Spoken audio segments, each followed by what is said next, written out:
Nous, on est pour la prévention, mais contre l'éducation à la sexualité, et on demande même l'interdiction d'éducation dans le registre de la sexualité pour les enfants de moins de 12 ans. Une éducation à la sexualité qui n'emploie pas le registre de la sexualité, c'est-à-dire une éducation à la vie affective et relationnelle, est-elle acceptable ?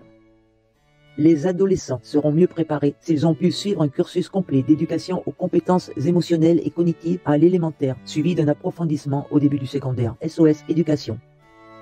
Il faut s'extraire du comment et s'intéresser au pourquoi de la sexualité. Aider les adolescents à comprendre ce qui se produit en eux. Leur montrer le chemin vers cette maturation sexuelle. Les guider sans les influencer dans le processus d'individualisation qui consiste à découvrir leur identité sexuée et leur orientation sexuelle. SOS Éducation.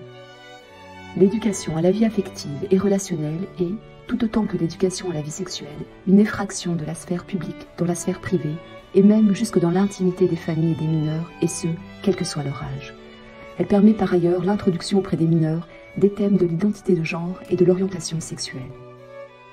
Banaliser le concept d'une éducation à la vie affective et relationnelle, connaissance et estime de soi, relation de l'autre, amicale et amoureuse, et consentement. Dispensé pour tous les mineurs, est-ce une stratégie efficace pour supprimer totalement l'éducation à la sexualité ?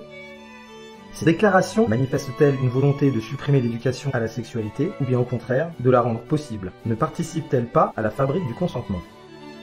Ne s'agit-il pas d'un cheval de Troie, une éducation à la sexualité acceptable, pénétrant dans l'enceinte familiale et civilisationnelle, et dont les séances ainsi banalisées seront progressivement, renonciation après renonciation, déployées totalement? Nous exigeons La suppression de l'éducation à la sexualité dans sa totalité et pour tous les mineurs, à l'exception de l'enseignement scientifique de la biologie, dispensé à partir de la classe de 3e. Et donc, l'abrogation de l'article L312-16 du Code de l'éducation imposant ces séances. #éducation L312-16 abrogation.